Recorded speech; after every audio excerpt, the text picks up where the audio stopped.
Dalam nama Bapa dan Putra dan Roh Kudus. Amin.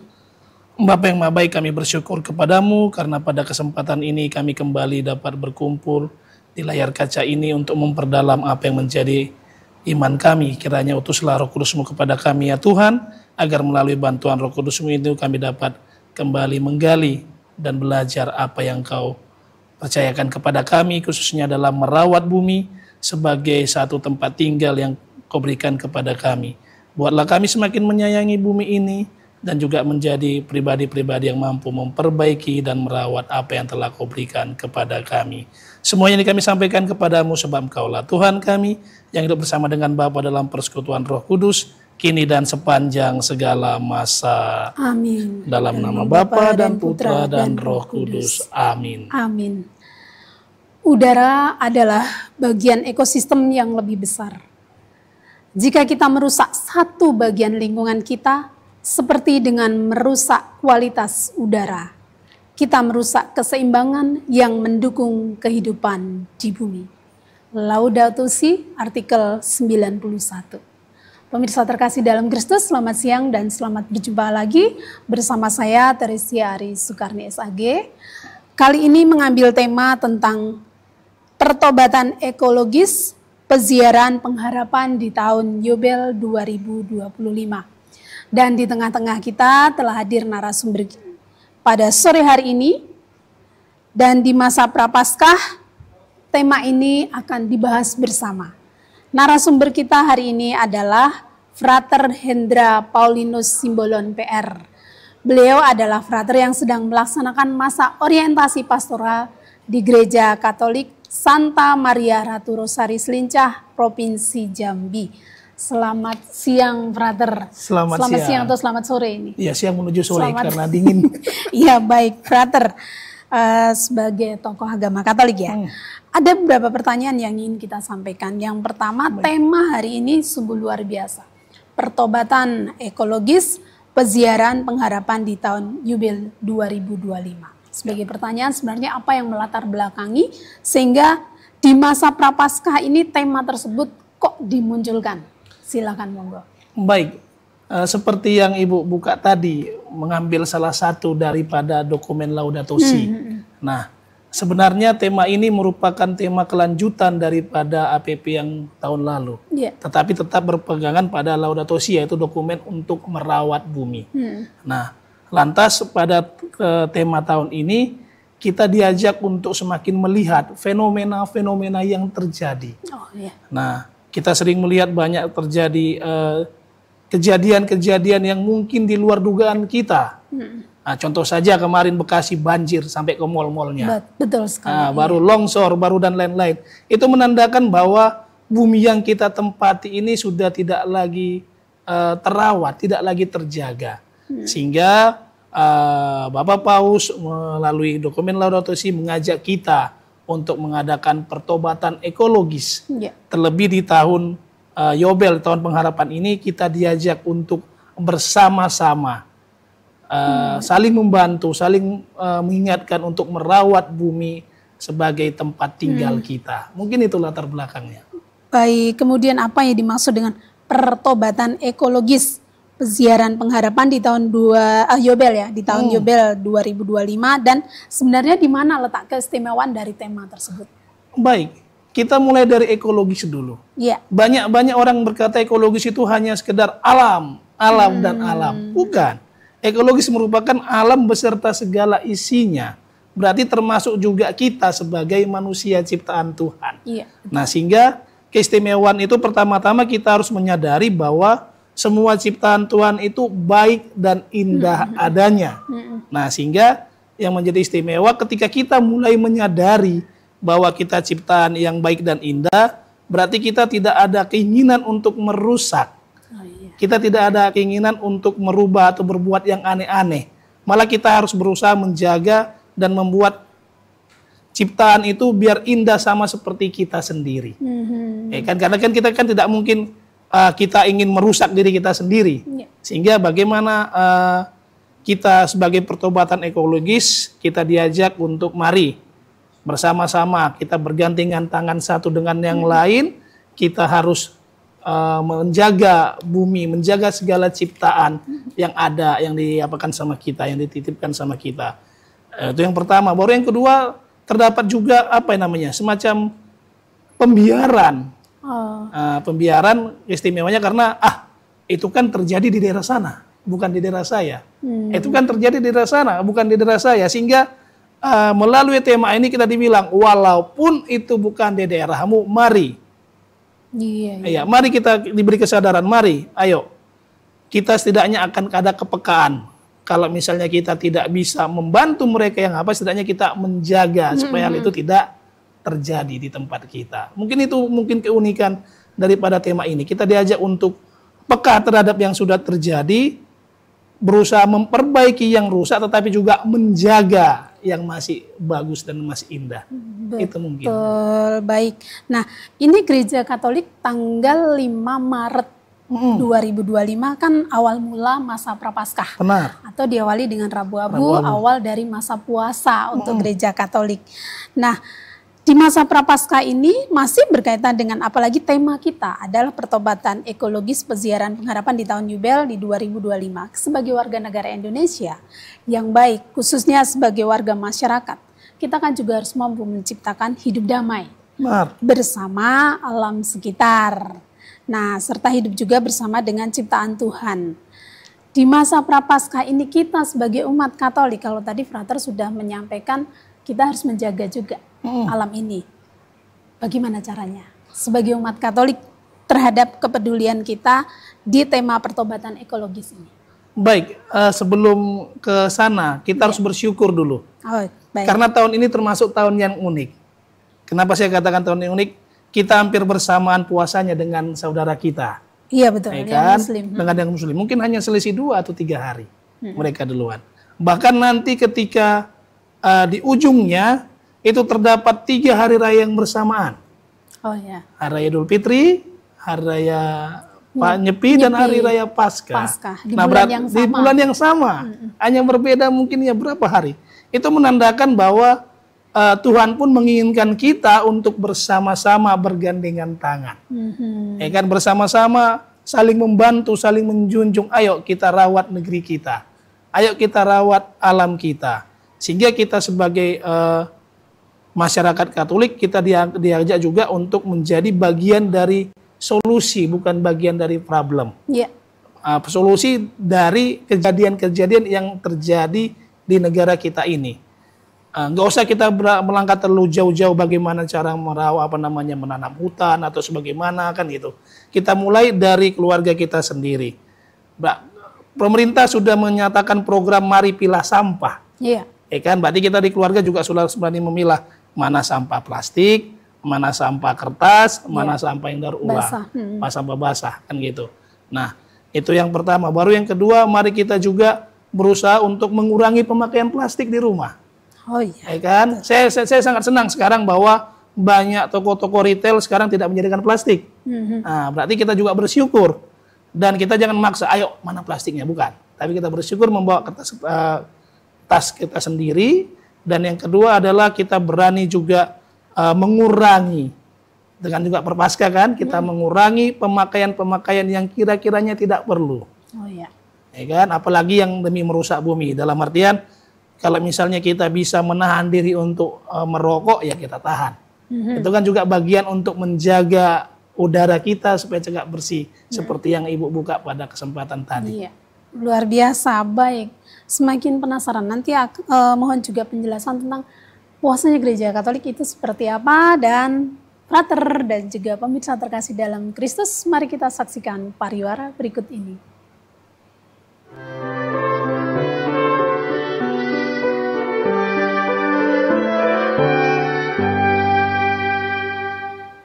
Pemirsa, mari kita lanjutkan perbincangan iman pada siang hari ini. Baik, Frater. Frater tadi sudah menjelaskan sedikit tentang bagaimana kita sebagai umat Katolik ada kepedulian terhadap situasi kondisi yang terjadi di sekitar kita. Meskipun itu jauh di luar provinsi, tapi di dalam provinsi sebenarnya juga banyak yang mengalami musibah. Iya. Nah, sebagai umat Katolik, ini adalah masa Prapaskah. Di mana di dalam masa prapaskah itu ada masa berpantang, masa bertobatan, berpuasa dan berderma. Nah, bahkan dalam masa prapaskah ini kan kita juga melaksanakan pendalaman kitab suci yang biasa disebut dengan APP. Nah, sebagai pertanyaan mohon Frater dapat menjelaskan maksud dari tema besar kita dan sub-sub tema dari masa APP tahun 2025 itu apa? Oke, silakan, baik. Monggo. Sebelum ke tema dan subtema, kita kan dulu menjelaskan apa itu makna puasa dan pantang, ya kan, menurut agama Katolik. Nah, puasa itu dalam agama Katolik adalah bukan berpuasa tidak makan, tapi berpuasa itu satu kali makan kenyang atau makan kenyang satu kali. Jangan dibalik ya, nanti makan kenyang sekali, makan kenyang terus kan itu. Kekenyangan, tapi makan kenyang satu kali. Jadi kalau misalnya kita makan 3 kali sehari biasanya itu 2 piring, berarti hanya 1 kali yang bisa 2 piring, yang lainnya dikurangi. Nah, dan pengurangan itulah nanti kita jadikan aksi kita atau kita masukkan ke dalam celengan APP. Dan itu dilakukan pada hari Rabu Abu dan hari Jumat Agung. Itu dia. Nah, bagaimana dengan pantang? Pantang itu berarti kita mengurangi atau meniadakan apa yang menjadi keinginan terbesar kita atau hobi kita. Ya. Nah, contoh, keinginan terbesar saya main game online. Ya kan? Dari main game online ini kuota saya habis kira-kira dalam 1 bulan itu 50.000. Ya. Ya kan? Nah, dengan pantang ini saya bilang, bulan ini saya pantang main game online. Sehingga kuota saya yang 50.000 bisa berkurang menjadi 30.000, ya kan gitu. Nah, sehingga 20.000 ini saya sisihkan, saya masukkan ke dalam celengan APP. Dan ini pantang ini dilakukan setiap hari Jumat. Setiap hari Jumat. Ya, tapi boleh nggak kalau selama 40 hari? Oh boleh, lebih bagus. Kan ini kan minimalnya setiap hari Jumat. Ya, minimal hari Jumat kan itu. Tapi kalau selama 40 hari boleh. Malah sangat dianjurkan. Sehingga nanti pada akhirnya terbentuklah suatu habitus baru atau kebiasaan baru dari puasa ini. Sehingga dengan kita masa prapaskah ini aturannya main game online mulai jadi gak usah deh, lebih enak bekerja menghasilkan uang daripada menghabiskan uang. Itu dia. Baru sebenarnya celengan APP atau kota APP ini diisi selama 40 hari. Iya, betul. Jadi apa yang kita kurangi kita masukkan. Apa yang kita kurangi kita masukkan. Itulah bukti aksi nyata kita. Bukan di akhir mau dikumpulkan baru mana uangnya. APP. Mana uang APP bukan. Tapi mulai proses ya kan. Selama ini baru kita masukkan aksi kita untuk ke dalam kota APP. Baru tema besar dalam artian aksi prapaskah kita pada tahun ini.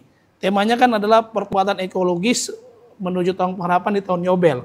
Itu kan dibagi menjadi 5 tema besar. Sesuai dengan 5 minggu prapaskah kita. Ya enggak? Tema pertama adalah pertobatan ekologis. Saya lupa, coba siapa dulu. Silakan. Nah, pertobatan ekologi memulihkan keutuhan ciptaan. Itu yang pertama kan. Nah, itu pertobatan ekologi memulihkan keutuhan ciptaan. Kita seperti yang saya bilang di awal, kita harus menyadari bahwa setiap ciptaan Tuhan itu indah.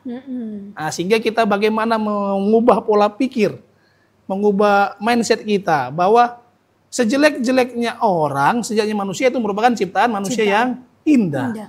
Nah, itu juga terjadi dengan alam. Sejelek-jeleknya alam itu juga ciptaan yang indah, sehingga jangan lagi merusak, jangan lagi memperjelek. Tapi bagaimana cara merawat dan memperindah seandainya itu sudah menjadi jelek. Itu pertobatan itu yang pertama.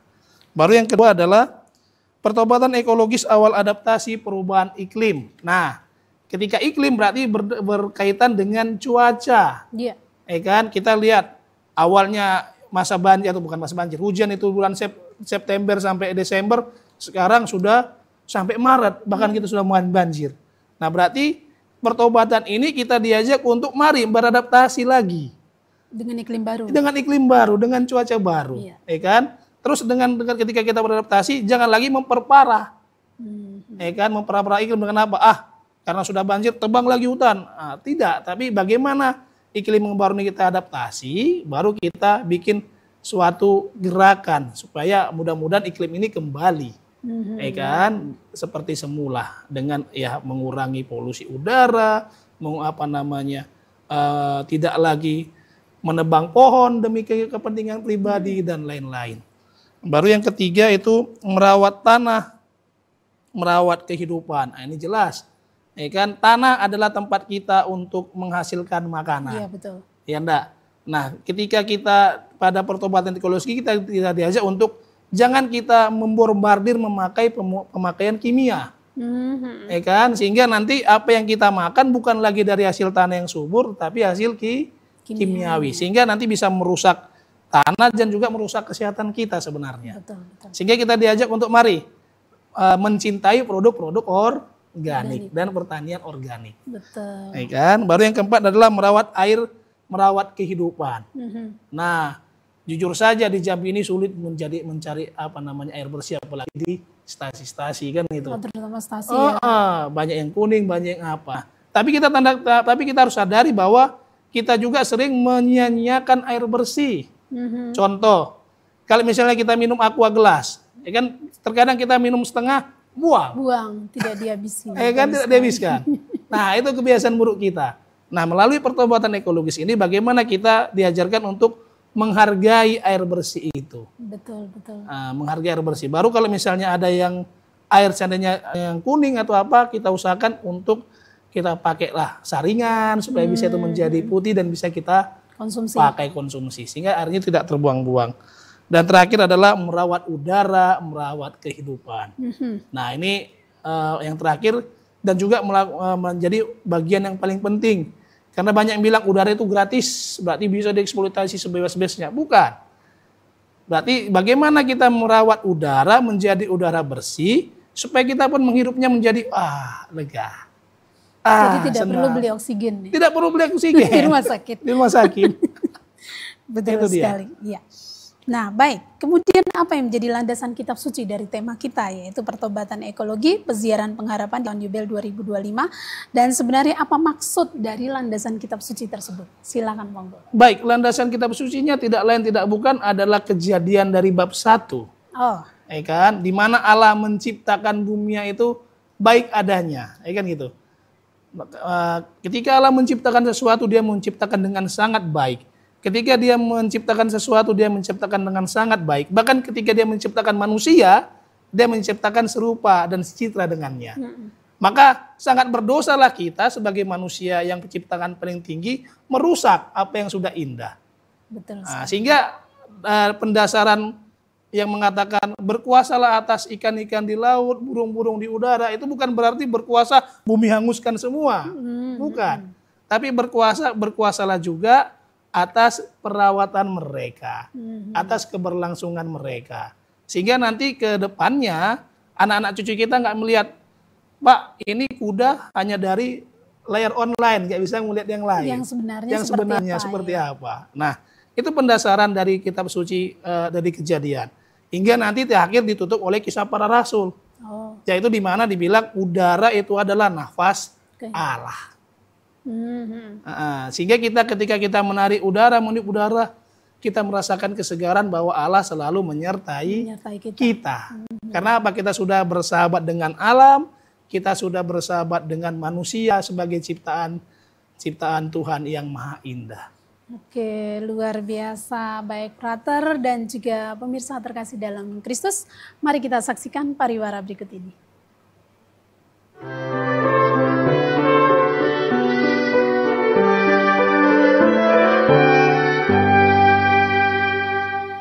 Pemirsa, mari kita lanjutkan perbincangan iman pada sore hari ini. Baik, Frater sebagai tokoh agama Katolik sekaligus juga sebagai calon imam. Silakan monggo Frater dapat menyampaikan pesan-pesan iman dalam kaitannya dengan tema kita pada sore hari ini. Silakan. Baik, kembali saya mengutip kata-kata yang dikatakan oleh Theresia Lisieux. Kerjakanlah hal-hal yang kecil dengan cinta yang besar. Sehingga di pertobatan ekologis ini mari kita merawat bumi, mari kita merawat relasi dengan bumi dan dengan sama manusia dengan hal-hal yang kecil, hal-hal yang sederhana, tetapi dengan cinta dan ketulusan yang besar.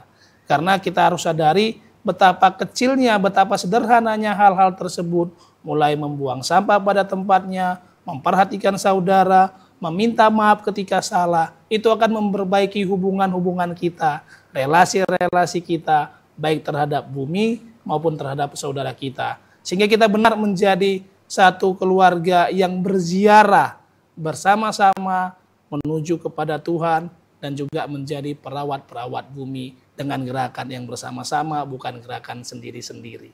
Mungkin itu saja pesan-pesan iman yang bisa saya sampaikan pada kesempatan kali ini. Baik, terima kasih Frater dan juga pemirsa terkasih dalam Kristus. Tema pertobatan ekologis peziarahan pengharapan di tahun Yubel tahun 2025, kita dipanggil untuk bertindak dengan penuh perhatian terhadap bumi, karena kita tidak mungkin hidup di dalamnya sendirian, tetapi juga kita harus bergantung dengan alam yang ada di sekitar kita, terutama udara, air, dan tanah yang diberikan oleh Tuhan. Semoga melalui masa pertobatan ini kita bukan sekedar menyesal dan merasa berdosa, melainkan pertobatan kita benar-benar mampu memberikan kontribusi untuk memperbaiki keadaan dan lingkungan di sekitar kita. Berusaha dan terus semakin menumbuhkan kepedulian kita semua untuk melindungi dan merawat bumi bukan semata-mata untuk generasi kita saat ini, melainkan untuk generasi mendatang. Akhirnya, saya, Teresia Ari Sukarni SAG, beserta seluruh kerabat kerja mengucapkan terima kasih. Mohon izin undur diri, selamat berpuasa untuk saudara-saudari yang Muslim, dan juga untuk kita semua, dan juga kami juga turut berduka atas mendapatnya musibah di mana-mana dari korban banjir ataupun tanah longsor, dan semoga semua kita dalam perlindungan Tuhan. Akhir kata, Teresia Ari Sukarni mengucapkan terima kasih, selamat sore, dan Tuhan memberkati kita semua.